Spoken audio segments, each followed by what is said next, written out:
Ladies and gentlemen, boys and girls, walkers, talkers and celebrity stalkers, welcome along to the Joe Spiver YouTube channel where we discuss books and a little else. And I've got a tag for you, ladies and gentlemen, today. I was not, of course, mentioned in the originator, not the originator, but the shall we call him the popularizer of this tag, our BookTube patron and pariah Steve Donahue. But at the end of the video, he just released a statement saying that, of course, if indeed any viewers wanted to do it, they can. And it's the Read Smart tag. So I shall be answering the prompts. It's the only time ever that I indeed I write the question, then I jot down a few little prompts down here. It's the only time I prepare any of my messaging on YouTube.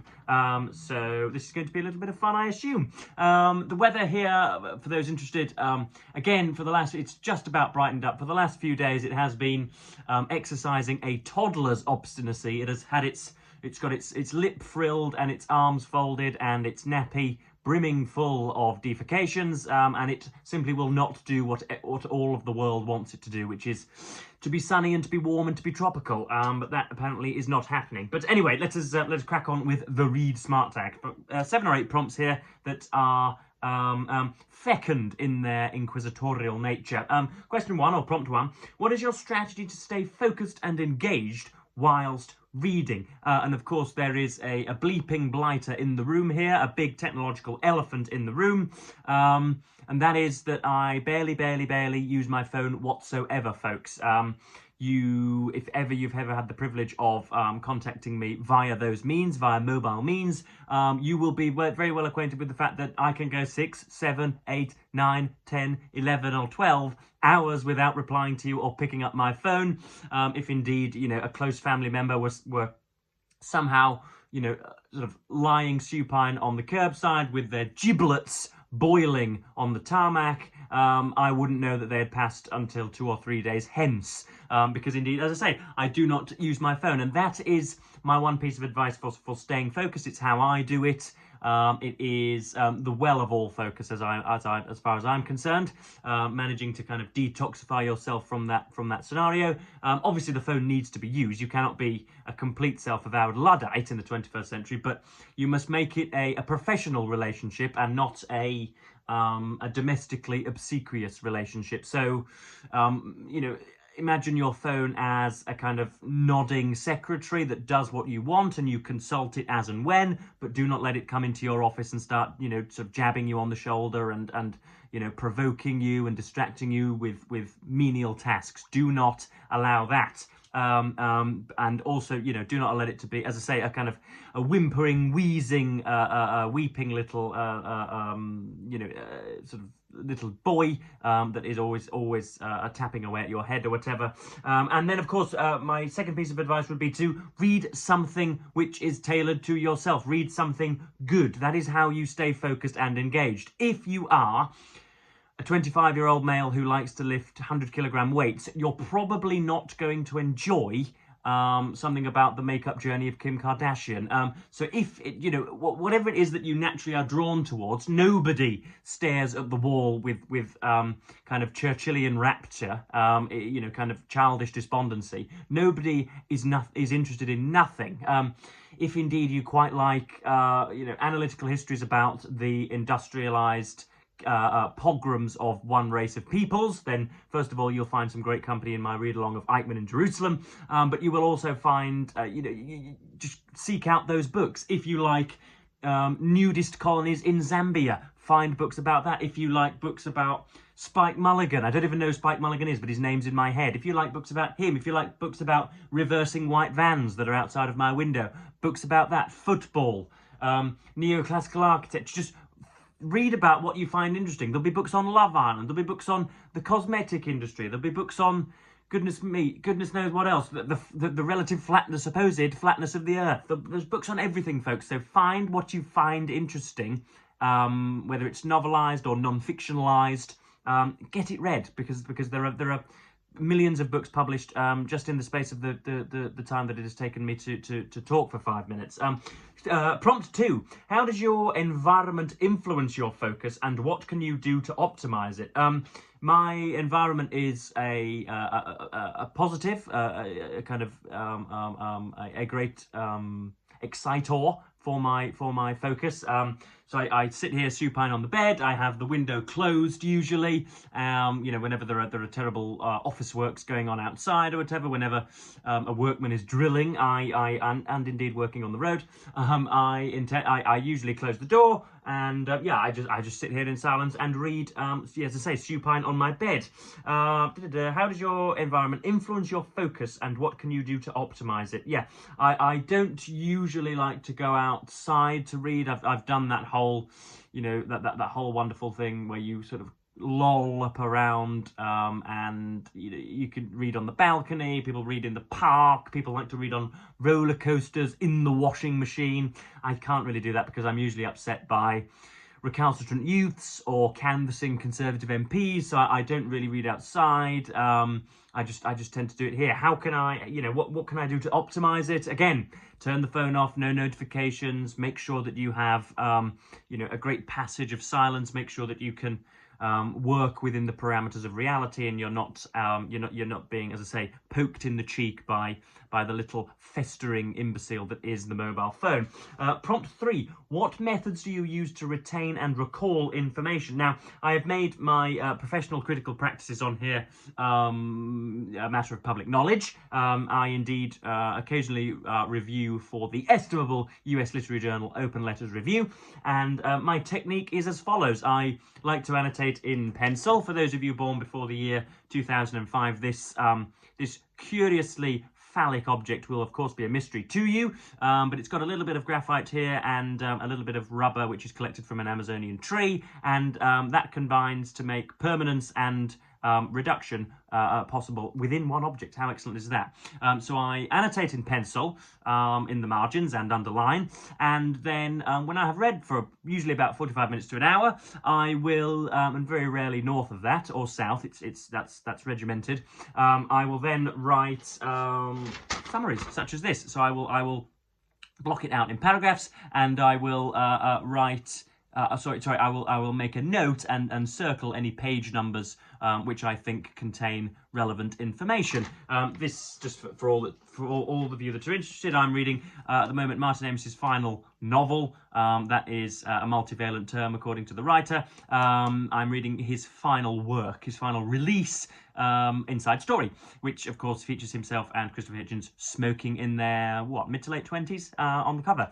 And yes, for those of you that are interested in my reactions to it, it'll be on my Substack probably in a few days' time. Hopefully, I'm 3/4 of the way through it and loving it. I am gleeful, but let's park that. So yes, I write down just everything that comes to mind, whether that's a criticism, whether that's you know, positive or negative criticism, whether that's yeah, a reaction to the writing in itself, or indeed the plot devices or the subject matter. I always like to make sure that I have things written down, and the amount of times where I can't quite, when I'm writing a review, or heaven forbid preparing or you know, heaven forbid preparing to do a YouTube review, the amount of times where the words won't come, and then suddenly there's this absolutely scholastic, there's, you know, these few lines of scholastic brilliance that I have written out at the time. The amount of times I rely on that is countless, innumerable.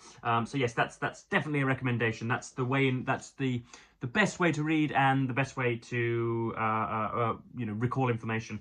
Prompt 4: how do you approach difficult or challenging material? Now, I had to make a double take here, folks, because when I was at university, difficult material meant that which was incommensurate to the 21st century worldview, or at least the 21st century feminized upper middle class academic worldview, which of course is a very narrow worldview indeed, but it usually meant not complex in material, but impertinent material. And so, you know, in the way that the 21st century is kind of self-referentially myopic, it wasn't able to look past its own nose. But anyway, that's so I had to make a double take. But if you mean complex material, how indeed do I approach it? I grab the bull by the horns, to use a lamentable proviso, and I just I don't put too much weight onto comprehension. I don't I haven't got an internal monologue in the back of my mind sort of constantly wanting me to understand things, and you know, I don't derive much self-worth from comprehension. I have to keep reminding myself that this is a a book of 150,000 words. The idea that you're going to remember every single fact and date is, of course, erroneous, folks, with a capital E.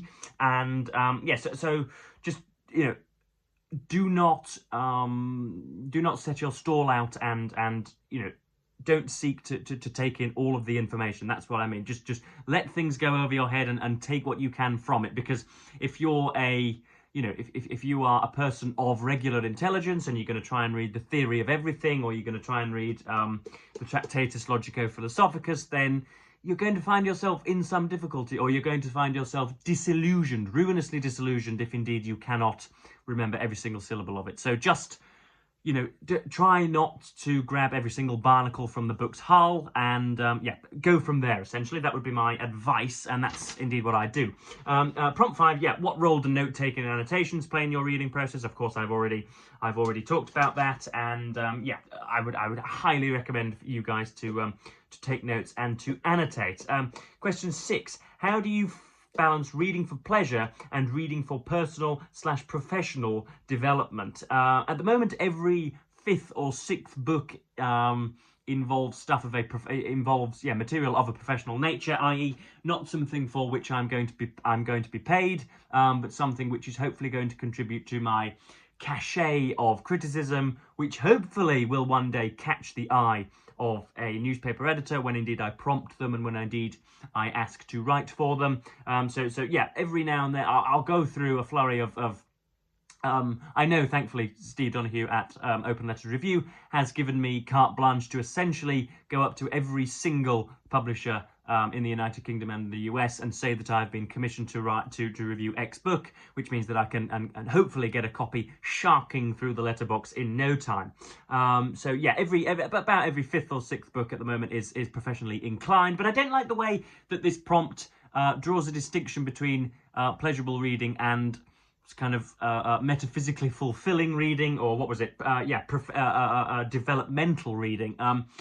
That for me is one of the most pleasurable things in the world. When somebody, as I've said before in the past, has been, perhaps long since dead for centuries, and somebody who, never knew your travails and never walked the land on which you walk, was perhaps a different gender and a different race and a different, it came from completely different stock and never even, heaven forbid, spoke the language that you do. Somehow the idea that they can appeal to universality and come up with a paragraph or a block or a chapter or even an entire book of text that you feel has been redundant in your rump, pardoning the pun, for very many years. That is for me obviously both pleasurable and developmental. So as regards balancing pleasurable reading and developmental reading, I know what they're talking about. They're talking about capital S serious book, the different attention we might pay to capital S serious books and to guilty pleasures are Martin Amos's, in my opinion, our sports books, and then more serious high canonical literature. And I tend to find quote unquote serious books a little bit more fulfilling, and therefore they form a preponderant part of my reading. Question 7, or prompt 7: what is the importance of setting reading goals? Now this is rather stern, isn't it? It seems to want an objective pool of answers, and I would say that my own well-being does indeed, or my own mental well-being seems to depend very heavily upon how much I have read. It could be a little bit of a toxic trait, but it only means that I feel like I've committed the sin of sloth if I go an entire 12 or 14-hour day without having read. And so, yeah, the importance of reading goals are excellent for my, as I say, my mental well-being, and of course the obvious for coordinating a schedule and for making sure that things get done.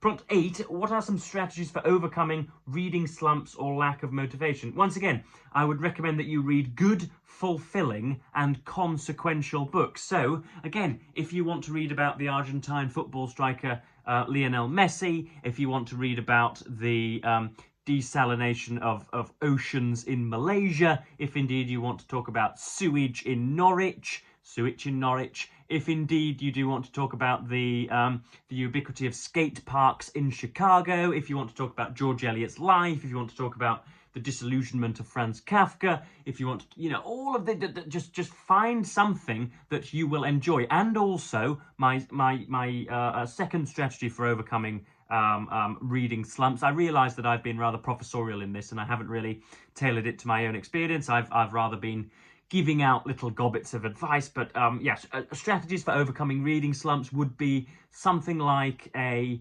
readiness to DNF, not a don't make DNFing, you know, part of your DNA or whatever, but just be willing to DNF if something is really, really terrible. Provided you've given it the requisite hours of attention and patience, provided you haven't, you know, shut the thing after 5 pages, then I would, you know, really free yourself up to quit, as it were, and to move on to something that you know will please you. Please do not feel the sort of the snobbish claws sink into your shoulders if somebody has told you, perhaps myself even, the centre-parted dweeb on YouTube, that Middlemarch is an objectively excellent book, whose brilliance, you know, you should not be immune to, and yet you read it for 100 pages and find that it's just not commensurate with your psychology at the moment, that it's for some reason something that you're going to have to put down, then do that.